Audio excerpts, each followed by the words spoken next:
Tere tulemast kuulama Pärnumaa podcasti 21. osa. Salvestame seda Pärnu huubis ja mina olen Regina Jaakson. Täna ma palusin külla naise, kellega me oleme tuttavad juba jummal päris kaua. Päris mitmeid aastaid. Ma nägin, Margit hakkas ka kohe mõtlema, kui mitu aastat. Tere tulemast, Margit Suhvas Taavets. Tere! See põhjus, mille pärast ma tundsin ja ma tahan sinuga jutustada on, see on ilmselt rohkem kui üks põhjus. Aga selline nagu peamine võib-olla sund või mõte oli see, et sa oled hästi inspireeriv. Ja selles osas inspireeriv, et kui palju sa oled hakanud mingisugust kindlat enda asja ajama, suunda, hoidma ja teadma, kuhu sa vähemalt näib, et teadma, kuhu sa tahad välja jõuda, eks ju. Ja siis me mõtleme, et huvitav, et me saime sinuga tuttavaks nagu tõesti mitmeid aastaid tagasi, ja mis arutasime, et oli siin Pärnu haiglapäevilt, eks ju. Et siis, kuhu sa täna nagu jõudnud oled ja mis sa täna teed ja kust me siis nagu alguse see tutvus sai, on ju. Ja siis ma mõtlen, et mulle tundub, et need on nii erinevad kohad, nagu hästi erinevad kohad, aga võib-olla mulle lihtsalt tundub see nii olevat. Aga räägime siis kõigepealt lahti selle, et millega sa tänasel päeval tegeled ja toimetad, et anna palun kuulajatele natuke tausta. Kõigepealt aitäh kutsumast ja aitäh ka selle komplimendi eest, et mõjub inspireerivalt. Kuigi ma ise olen järjest mõelnud, et jah, ma jagan suht avalikult oma mõtteid, teinekord hoian ennast ka tihtipeale tagasi ja mõtlen neid pikalt läbi enne, kui ma midagi kirjutan või räägin. Aga see, kuhu ma tänaseks päevaks jõudnud olen, on tegelikult kogu mu võib-olla eelneva elu õpitundide kokkuvõte ja ühel hetkel lihtsalt vaatasin enda sisse ja tundsin, et kui ma seda nüüd ei tee, siis ma ei tee seda enam mitte kunagi. Ja ma olen nagu tegelikult tasapisi vedanud oma rada sellest hetkest, kui mul tütar sündis. Kui ma käisin magistratuuris, Tartu Ülikoolis õppisin tol hetkel turundust ja juhtimist. Ja siis oli see, et olid lapsega kodus ja mul oli nii hea laps, kes lasi mul olla ja toimetada, sest ta magas kogu aeg ja ma olen selline, kellel on igav. Siis otsisin väljundit ja lõin oma firma ja hakkasin toimetama ja sealt maalt mul on alati olnud kuidagi selline ettevõtlikkus, et kui ma näen, et ma mingis osas energiat või tahtmist või ma tahaks midagi luua või teha, siis ma lihtsalt teen. Ja need ideed ja mõtted küpsevad mu peas pikemalt, ja nüüd jõudes tänasesse päeva, siis aasta algusest, tegelikult see teadmine oli mul juba sügisest, aga mul ei ole kombeks alt ära hüpata, kui on abi vaja ja lõpetasin oma asjad, siis ütleme nõndanimetatud palgatööl ära ja nüüd sukeldusingi täiesti eraettevõtlusesse, mis muidu oli mul selline kõrvalt toimetamine, siis nüüd on see mu igapäevaelu. Ja teengi seda sama, mida ma tegelikult teinud olen, mis mulle meeldib või mis mind ennast inspireerib. Ja mul on õnn olnud tõesti kokku sattuda erinevate väga vahvate inimestega ja kuidagi on nii läinud, et ma ei ole pidanud ennast reklaamima kuskil, vaid täpselt nii, et inimesed satuvad mu ellu, kes on seal varem olnud, kes on hiljem liitunud ja kõik ja kuidagi niimoodi nagu samm-sammu haaval järjest see asi läheb edasi. Ja millega ma siis tegelen? Eks ma selline hunt kriimsil oleme ju olnud. Üks asi, mis siin kevadpool ja tegelikult ka sügis toob, on jällegi puhtast egoismist, kuna mulle meeldib teater, mulle meeldib muusika, siis kui ma näen midagi, mida ma tahaks näha või kuulda või veel pakkuda inimestele, siis ma toon selle nüüd Pärnusse. Ja sellest kevadest ka natuke laiemalt ka liigume edasi siit Pärnumaalt nii Viljandimaale, Saaremaale, et laiendame siis ampluaad, võiks öelda, erinevate etendustega, et siin kuidagi jällegi samm-sammu haaval, et Tartu Linnateatriga on koostöö, siis bändiga Maumer, itaallane ja eestlane, on kuidagi läinud väga hooga käima ja on veel mitmed, siin oli Agulihärrad ja siin kaudtekivistik ja loll on raske olla ikka ja täpselt nii ma toimetan. Ja lisaks nendele teatrietendustele ja kontsertetendustele valmistan tegelikult ette erinevaid suvepäevi, mis on tellitud nüüd ettevõtetele siis peamiselt ja siit eelmisest aastast kuidagi on läinud ka koolitused, võiks öelda. Aga need on ka jällegi varasema elu pealt, kui ma olin lektoriks Tartu Ülikooli Pärnu kolledžis või siis kutsehariduskeskuses olen õpetanud siis turundust, suhtekorraldust ja juhtimist. Ja kuidagi on läinud nii, et see turundus, müük ja suhted on võib-olla see, mis on kogu see kompott, mida ma siis annan edasi oma teadmiste oskuste baasilt ja jällegi, mida ma ei ole kuskil reklaaminud, aga kõik, kui on jälle ühele ettevõttele teed, et on vaja korralikult kas müük või turundus käima saada või midagi toimetada, siis olen teinud. Ja sealt on jälle kõlakas lahti läinud järgmisele ja nii see siiamaani praegusel hetkel on olnud. Mis on siis müügi ja turunduse puhul see kõige olulisem asi, millele tähelepanu pöörata?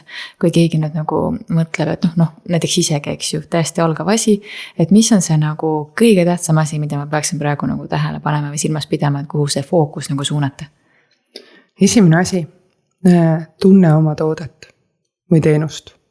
Kui sa tead, mida sa pakud, siis sul on seda väga lihtne nagu, teine inimene saab ka aru. Kui sa ise oma toodet teenust ei tunne, siis on seda väga raske müüa. Usu sellesse. Pluss siis see, et müük ja turundus peab käima käsikäes. Meil kiputakse tihtipeale see, et turundus on nagu kas väga hea või tehakse mingi hästi vahva kampaania ja müük ei tea sellest midagi. Või müük ei müü seda maha. Et ehk siis kuhugi jääb see toppama või teinekord on jälle vastupidi, on väga äge toode ja asi, aga ei leita seda niši, et kuidas seda nagu inimestele tutvustada. Ma olen kindlasti selle poolt, et midagi sa pähe määrida ei saa, vaid kui inimesel vajadust või soovi seda osta ei ole, siis ta ei osta. Ja see ongi, et aga põhiasi, mis ma näen, et või kellel iganes, kas või need telefonimüüjad, vaesekesed, kes ju müüvad, ma ei tea, ajakirjadest asjadest. Kõik me oleme aru saanud sellest, millal see tekst maha loetakse. Või mõju usutavalt. Tõesti ei taha osta. Ükskõik, mis hinnaga ta on või mida ta on. Ei toimeta. Aga kui inimene räägib sulle säravate silmadega või kui ta on nagu hästi selline hoos, et sa nagu tajud ära selle, need tavaliselt lendavad. Need on võib-olla sellised põhiasjad, mis ma olen märganud. Et kas on sisu taga või on lihtsalt nagu tuim töö? Jah, et vahest ei ole päris, ütleme see päev, kus tahaks midagi teha või on, et kõigil on arusaadav ja ei lähe see päev, et siis tuleb kas korra paus teha või siis teine päev sellega tegeleda, et tegelikult see emotsioon on ükskõik telefoni või kõigepealt kuulda või nagu öeldakse, asjata ei öelda, et kui sa telefoniga räägid, naerata, hääl on hoopis teine. Aga see julgus, et nüüd täiesti ainult hakata oma asja tegema, kas see julgus tuli lihtsasti, kui ruttu see otsus tuli või kui lihtne on niimoodi ainult eraettevõtlusega toimetada? Ei, see ei ole. Ütleme selles suhtes, et mitte, et see on raske, aga minu puhul on see, et kuidagi on nii, et kui ma midagi teen, siis ma teen täie auruga. Täie energiaga, täie pühendumisega. Ja mingi hetk ma sain aru, et loomulikult ma põlen läbi. Oskan tõmmata juba piire ja tean kustmalt mida, et kui ma juba endale lähen selliseks kurjaks ja turri, siis ei ole see. Ja mingist hetkest sain aru, et ma teen seda kellegi teise heaks. Ja kui sa näed, et see asi ei liigu sinna suuna või tiim ei tule kaasa. Hea on, kui sul on tiim. Et ma olen töötanud või kaasanud sellises seltskonnas ka, kus ei ole tiimi koostööd. Ja väga raske on. Ja siis ongi, et sa nagu põletad ennast läbi vales kohas ja vale asja nimel, et kust tuli see võib-olla enesekindlus? Eks ma olen olnud erinevas valdkonnas. Et kui me jõuame minu taustani, siis see on 7 aastat erinevates reisibüroodes, müügitööd, büroo juhatamist, siis spordihallis 5 aastat, 4 aastat Pärnu haiglas. Muidugi haldusreform, kus Madin käis ju kogu aeg. ja samuti olen olnud ju ka siin, ütleme, valimiskampaaniate, kampaania juhtija ja toimetaja, et eks ta sealt on tulnud. Et need asjad tunduvad alati hästi erinevad, aga tegelikkuses on nad hästi sellised sarnased.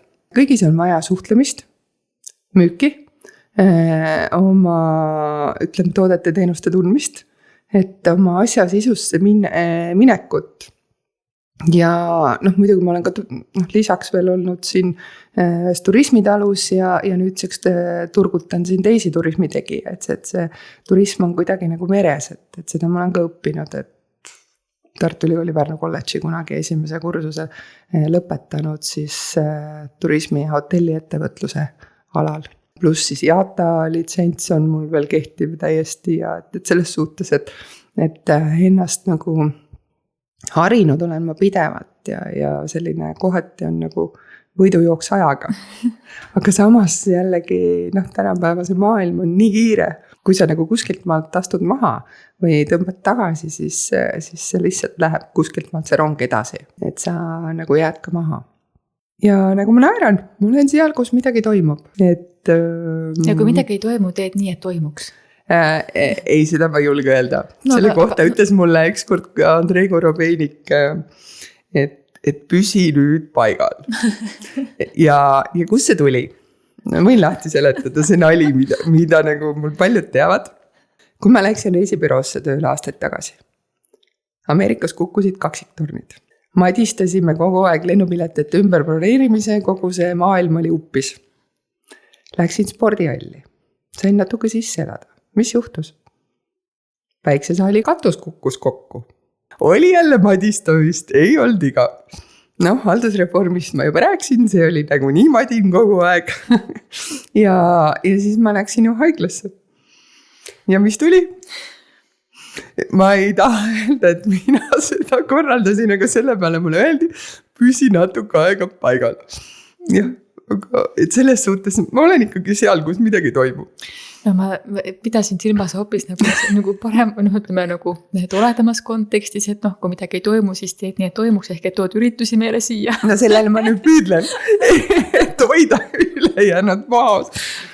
Et selles suhtes ma naeran, et ma olen seal, kus ikka action on. Aga igal pool on naljakas see, et tõesti, et tehke või tina, kui ma lähen, on nagu, kutsutakse selleks, et panna midagi juhtuma või toimetama. Jah, lööngi elu käima, aga vahest lööb elu omakorda nagu tuurid peale. Aga see on selles suhtes ka vahva, et alati olen ma saanud sisse enne elada. Ja need...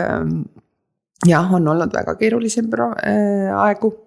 Ei saa tõesti salata, aga samas on see, et kõigest on välja tulnud ja see ongi kasvatanud võib-olla selle teadmist, et kui enda tervis on korras või ütleme lähedastega on kõik hästi, siis tegelikult mitte miski muu ei kõigusta. Siis sa tuled nagu tõesti, olen olnud käppoli mudas tõesti ka nagu väga raskeid aegu olnud erinevaid, aga kõigest tuleb välja. Mis on see, mis on aidanud sind mingitest rasketest olukordadest välja tulla? Kas see on mingi kindel praktika, on see lihtsalt selline aeg, kus sa lased olla endal, on see nõustamised, et kuidas sa oled ise saanud nii-öelda välja nendest rasketest olukordadest? Kui ma tean, et mul on keeruline aeg või et kui kuskilt malt hakkad tundma, et piir tuleb, siis ma tõmban võimalusel nagu tõesti stepsli seinast välja. Siis olen ma nii, et ma olen tõesti tihtipeale ka kodus, ma ei pista ninagi välja, ma ei taha kedagi näha, et tõesti suhtlen väga väikse ringiga. Kui vähegi saan, siis ma magan ja liigun looduses ja kuidagi on olnud elus nii, et loomad on need, mis mind on laadinud. Mul on olnud erinevad koeri, mul on ka olnud hobune. Nüüd see terve see eelmine aasta oli mul jälle õnn olla väga lahedate loomadega koos hobuse kasvanduses. ja nüüd on mul siis selline 2,5-kuune kutsikas omal kodus, et kes ei lase sellel nagu tulla ja mis seal salata, et tõesti, et loodus ja loomad on võib-olla see, mis nagu toimetab, aga teine asi on ikkagi uni. Et seda ma varasemalt ei osanud hinnata, aga kui on uni paigas, et sa tõesti magad ja puhkad või tunned, et ei jaksa, et võtad selle stopi ja põrutad siis kas kuskile minema või täiesti, tõesti, ma olen teinud ka niimoodi, et ma lihtsalt võtan nädalavahetuse spaasse ja lähme tütrega koos või kolistame mööda linna või keskkonnavahetus on ka teinekord see, et kui tunned, et ei tule sellist indu peale. Väga lahe on nii, et pakime asjad ja sõidame kuskile. Ma olen alati imetlenud neid inimesi, kes niimoodi teevad. Ja nüüd viimane aasta ma olen hästi palju seda katsetanud, et tõesti, et siin ka suvel, et möödunud suve oli ju päris vihmane. Ja siis see oligi täpselt see, et päike paistab, davai pakime asjad ja põrutame kuskile, et kummas suunas läheme ja hakkamegi järjest minema. Nii et kui tee ääres mõni huvitav koht on, peame kinni, vaatame ringi, jalutame edasi ja kunagi ei tea, et kuhu me välja jõuame. Kuidas teie uus pereliige autosõidud vastu võtab? Meeldib talle reisida niimoodi? Väga hästi. Ta reisis oma vennaga meil Leedust siia. Aga ja väga hästi ja hetkel on tal veel see privileeg, et ta istub kõrval istme peal ja ta teab, seal on istmesoojendus, seal on mõnus soe, sest tal ei ole aluskarva. Ta on selline ära nunnukas ja siis ta on, nagu teab täpselt oma positsiooni. Ja võtab kohe sellise mõnus asend ja väga hästi, aga hiljem peab ta natuke vahetama asukohta autos, aga talle samamoodi meeldib, ainukasi see külm ei ole ka temale lemmik, aga ootame kevadet õhinega sooja. Aga nüüd tulles korraks selle oskuse juurde, et nagu seda piiri tõmmata, et enne kui nagu hakkab üle keema nii-öelda, et mis on need esimesed ilmingud või kuidas sa nagu tead, et nüüd on see koht, kus ma pean korraks juhtmes ennast jälle tõmbama?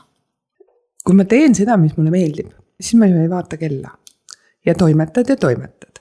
Aga nüüd see sama jällegi, et kui mul ikkagi öösel hakkab mingist hetkest uni ära minema ja hakkab jälle need töömõtted ja asjad käima, siis ketrab ja sel hetkel, kus sa hommikul nagu võiks tõusta, siis oled sa zombi. Ja see on üks ilming. Teiseks on see, et tunned, et midagi ei liigu. Et selline, ise lähed ka natuke pahuraks, et milles nüüd nagu asi on, et ma ju teen, ma ju toimetan ja mida kõike, et ei liigu või ei ära, et siis selline rahutus tekib või see, et pluss see, et kui ma tean, ma olengi teinud tegelikult oma toimetamised ka nii, et ma tean, et näiteks 2 panen teiega ja siis teen omal teadlikult sinna sisse pausi, et natuke hinge tõmmata ja siis tegelikult ma olen ka märganud, et üle 3 päeva ma puhata ei oska. Ükskõik, kuidas ma üritan, 3 päeva ma võin täiesti olla niimoodi, et nagu, kui ma saan nagu rutiinist välja, on tõesti nii, et chill ja siis hakkab pihta. Ja siis hakkad märkama sellist asja, seda võiks teha. See on nii äge asi. See on see. Ja siis hakkavad mul tavaliselt sellised nagu ideed tulema. Ma kohe neid ei realiseeri kunagi, ma lasen neil küpseda. Ja mõnest asjast saab asja, mõnest ei saa. Mõnel jällest tulevad asjad ja ideed ja need juurde. Ja kui ta ikkagi käib mulle lõpuks nii närvidele, et ta nagu tuleb ja siis sa hakkad nagu nägema neid asju. Nagu ikka, et kui sa ütled, et ära mõtle elevandi peale, millele sa mõtled? Ikka elevandile. Vot täpselt nii. Ja kui ma tunnen, et need on, et siis sealt mu need toimetamised ja ideed ja asjad sünnivad. Ja jällegi, mul on nagu hästi suur rõõm ja õnn olnud see, et võib-olla sarnased tõmbavad sarnaseid. Aga mul on viimased korrad sellised kliendid, kas või suvepäevade koha pealt. Et kui hakkab see üks idee, et teeme nii, et aga kuidas nii. Ja kui sa juba helistad, et kliendile, et kuule, et mis sa arvad, et kui teeks veel selle sinna, paneks veel sellise asja juurde.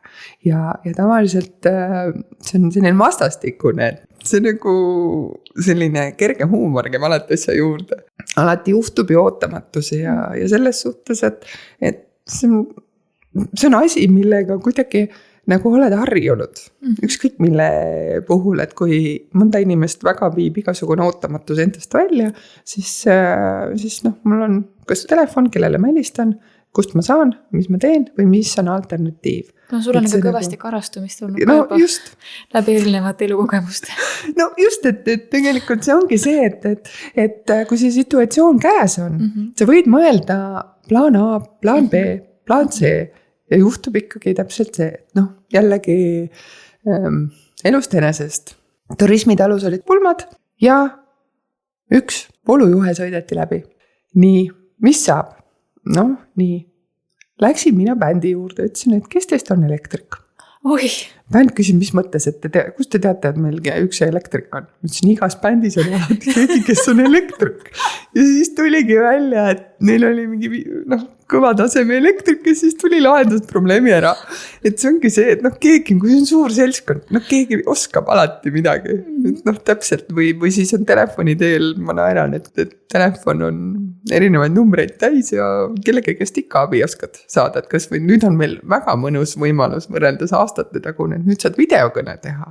Et millist nuppu ma vajutan või kus ma teen midagi. Et selles suhtes on kaasajal neid võimalusi, pluss nooremad muidugi AI-d ja asjad, et seda ma veel ei ole kasutanud, tunnistan.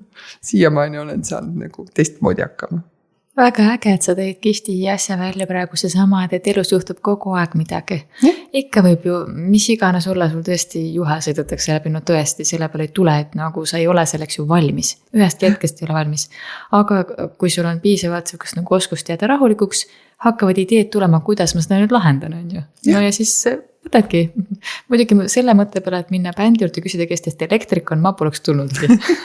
Tavaliselt neil on helitehnik ju keegi, kes jagab neid kogused ära ja kuidagi on olnud nii, et alati bändides on olnud keegi, kes elektrist vähemalt midagi jagab. Ja kuna see oli tol korral tõesti suur bänd, 11-liikmeline, see peab olema keegi ometigi.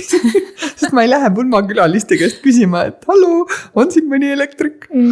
Aga siis rääkides nüüd erinevatest sündmustest, mis siis Pärnumaale jõuavad nii-öelda kontsertid, esinemised, ühesõnaga kogu see, mida sa meile siia tood ühtepidi teisipidi. Kuidas see sul kõik alguse sai? Tegelikult see, et ma ei mahu piiridesse, oleks võib-olla õigem vastus.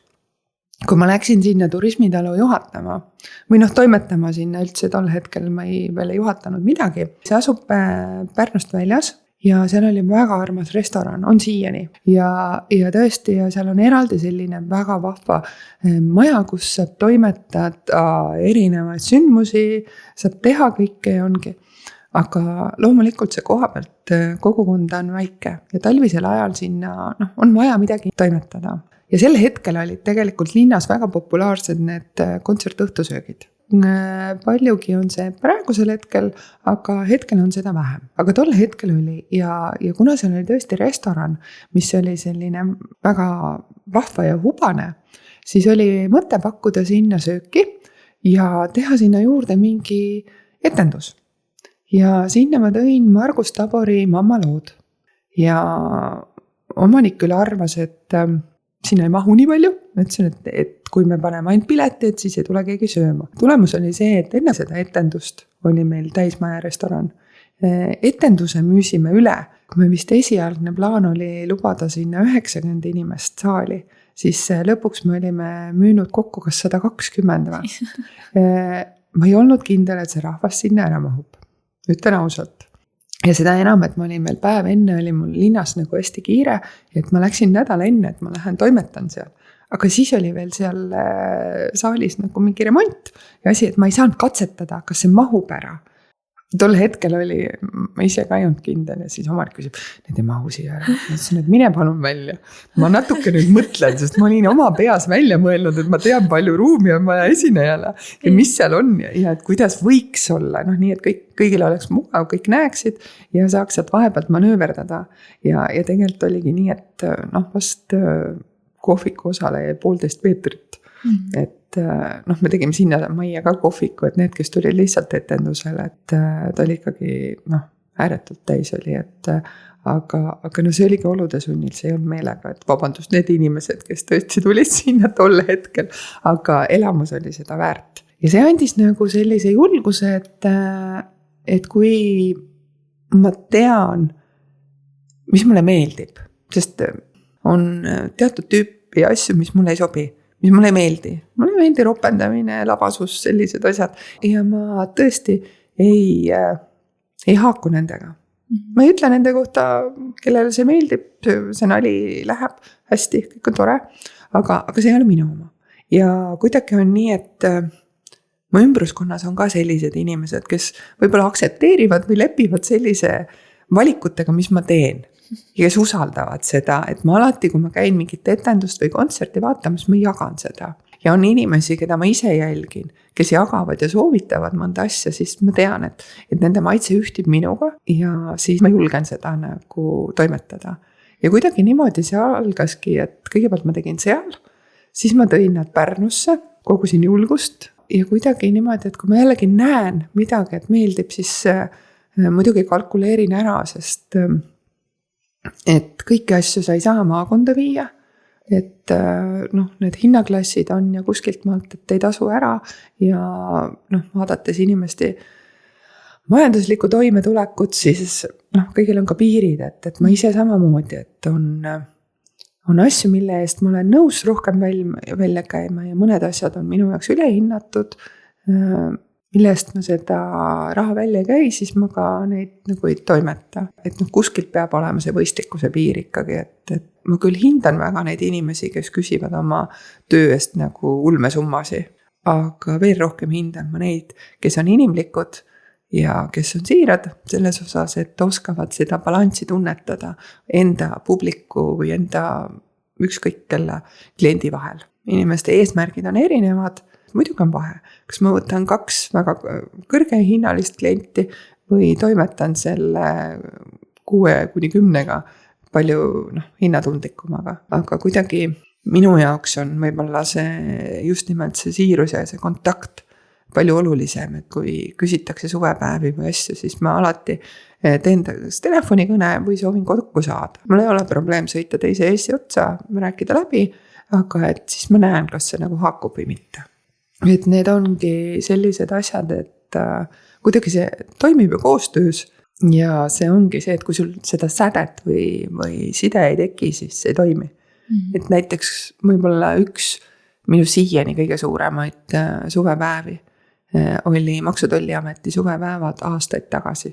Vist, ma ei tea, kas 2019 või, kus nad küsisid pakkumist 200 inimesele.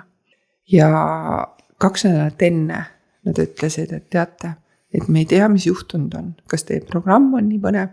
Neil oli hästi äge enda tiim, kes aitas, mõtles kaasa ja toimetas, aga 2 nädalat enne nad ütlesid, et neil on 470 inimest.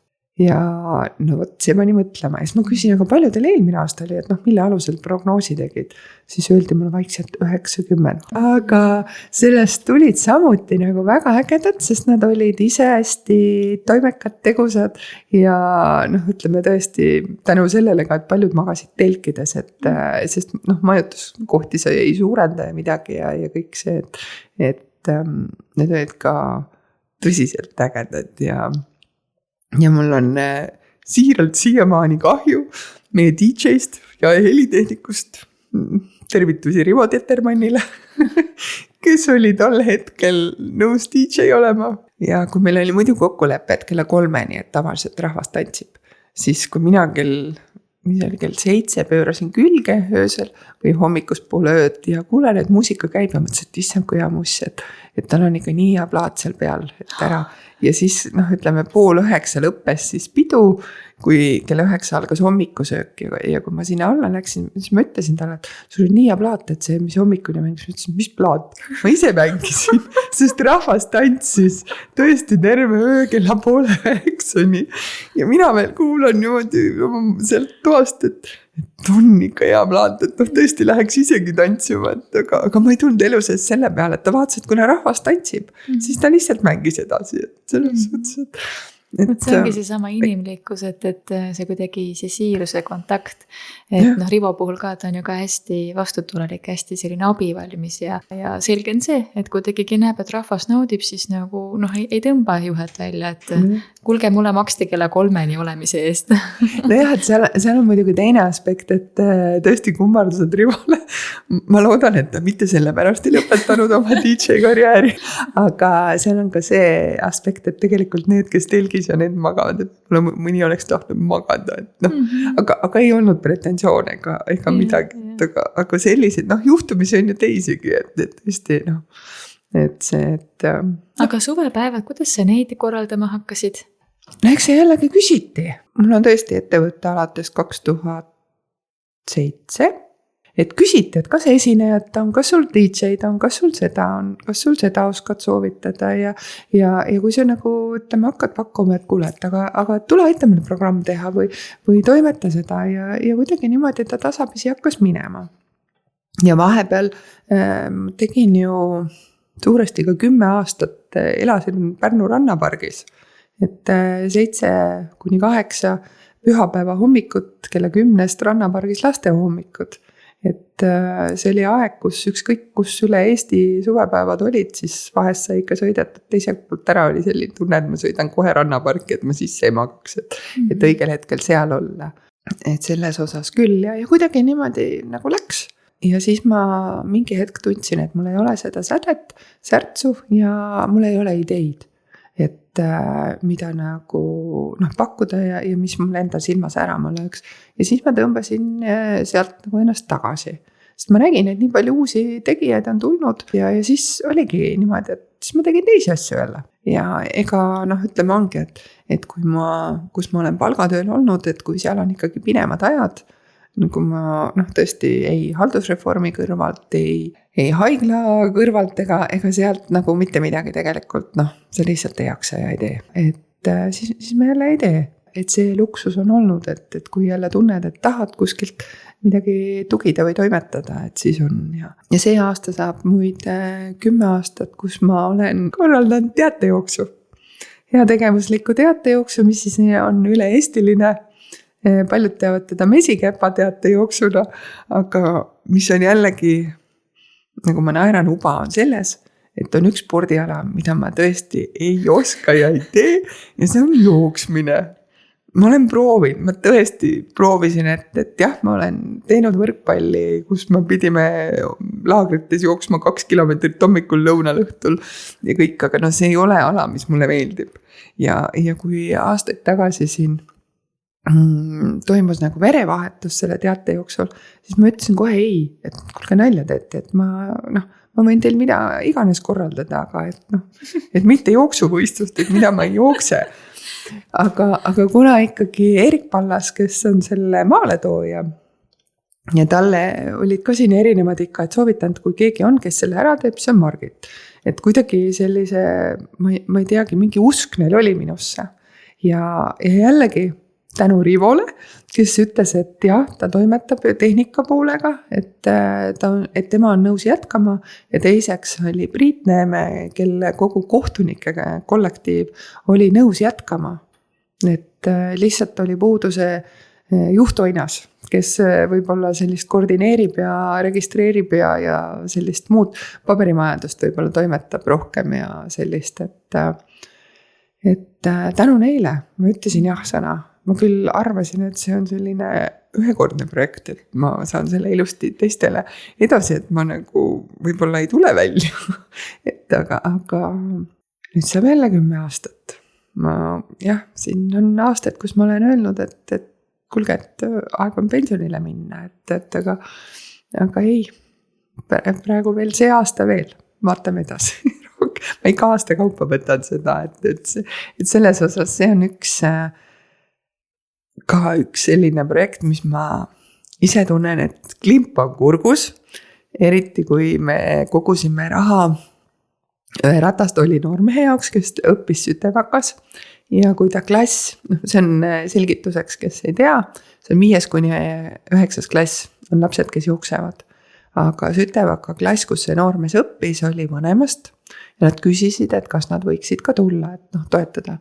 Loomulikult me olime nõus. Et ja kui nad jooksid selle viimase ringi selle sama poisiga ratastoolis, siis noh, minul oli silmanurgas ikka pisar ja siis saad aru, miks sa selliseid asju teed, et on olnud aegu, kus Pärnumaa jooks oli üks suuremaid, kui muidu me räägime ju Tallinn-Tartu, aga on olnud aegu, kus tõesti oli Pärnu jooksed oli üle 1300 ja see madin on sul nagu üks päev, et ta on selline paras kaos mõnes mõttes, aga teisest küljest on jälle nagu väga lahe ja on hästi lahe näha, kuidas noored neid särke kannavad. Need ikka ajast aega, siis vahest ikka märkad poes või kuskil, et siis on nagu soe tunne küll, et väike panus on midagigi sellist võib-olla tagasi antud. Aga järgmised mõtted, järgmised plaanid, mis sul on?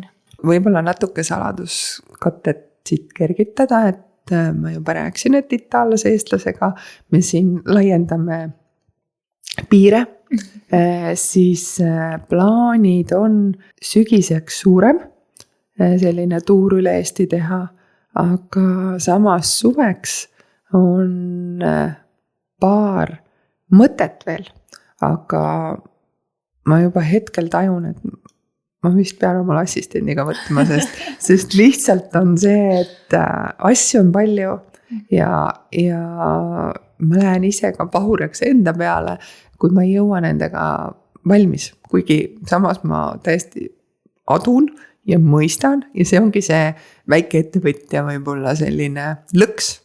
Et sa adud ja mõistad, et sa suudad kõik asjad teha ja toimetad ja määrad ise endale need tähtajad, ülesanded, kõik need asjad. Ja kui need hakkavad kuhjuma või midagi ei lähe ja sul jookseb aeg rappa ja kõik ja siis tegelikult oled sa ise nagu enda peale pahane. Ja samas mille pärast? Su enda pärast. Sest sa ise ju võtad nii palju toimetad, et aga õnneks on mul nagu alati selline vahva tugi olnud, keda juba tead ja tunned, et keda saad usaldada ja tead, mis ülesanne tal sobib. Ja tõesti jagada ja toimetada, et ja siin juures on mul ka üha enam abiga oma tütrest, kes on nüüd juba 18, kes on juba harjunud sellega, et kus ta millal peab olema, on talle öeldud, mis täna tegema peab ja kus, et selles osas on meil nagu on juba peale kasvu tulemas ja toimetamas, et aga nendest suvistest projektidest natukene lähemalt ei taha avada? Ma ei taha enne rääkida, sest vahest ongi see, et mõni idee küpseb ja ikkagi mingi asi jääb puudu. Ja midagi võib-olla muutub seal. Just. Ja siis, kui sa nagu ütled välja, siis sa nagu paned ennast tanki sellega, et nii, et see on ja ma veel seda ei ütleks. No aga ära siis ütle, siis jäta see heas mõttes väikene küsimärk õhku, et midagi põnevat on tulemas. Jälgige reklaami. Jälgige reklaami, täpselt. Et ma arvan, et sellega võtame kokku, jälgige reklaami ja siis olge ootus põnevil. Jah, ja kui kellelgi on alati ideid, mida tahaks koos teha, siis see on ka alati, et ma küll kuidagi kõik teavad, et ma toimetan ja teen, aga ma olen ka alati valmis nagu teistega, et toimetama siin ja vaata, võib-olla veebruari lõpust, märtsi lõpust tuleb üks selline väga äge uus koht. Tegelikult see koht on juba olemas, aga ma ei oska öelda oma rolli seal, aga üks selline, mis ei ole küll Pärnumaal, aga on üks selline väga äge koht, kuhu ootan kõike kindlasti uudistama. Ja Pärnus on muidugi, mis meil tulemas on Kuuruum. On uus äge koht, mis on nüüd Raekülas, mida ma ka tasapisi natukene tugin ja toimetan, on Riia maantee 110A. See on tõesti jälle selline hästi mitmekesine ja vahva saal, kus seminare pidada või mingi koolitusi teha või sünnipäev pidada, et mis on jällegi see, mis paneb ka jälle silma särama, et ühesõnaga, kui kusagil midagi toimub, siis kuidagi pidi on marketingagi seotud sellega. No võib-olla mitte päris, aga mõtetes olen ma kõigi toimetajate juures, sest tegelikult Pärnus on nii palju, nii ägedaid tegijaid, et ma nagu iga kord ise vaatan, et ja nii kahju on, et igale poole ise ei jõua. See on see, et tavaliselt ongi, et kui me augusti unetust tegime, siis mina olin jällegi rannapargis, aga pärast kuulsid ja vaatasid pilte, mis kõik toimus üle linna. Siis mõtlesin, et ma olin ka kuskil seal, aga ma ei näinud seda.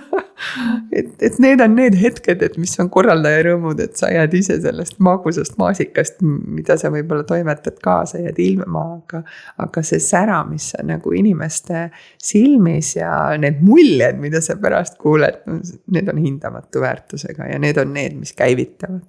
Need kaaluvad kõik üles. Just. Aga sellega võtame kokku, suur aitäh sulle, Margit, jõudu ja jääme siis ootama seda suvist suurt salajast plaani. Ja aitäh kutsumast ja tõesti edu ja jõudu siin sellele podcastile ja ma usun, et see toimetab väga kenasti. Aitäh!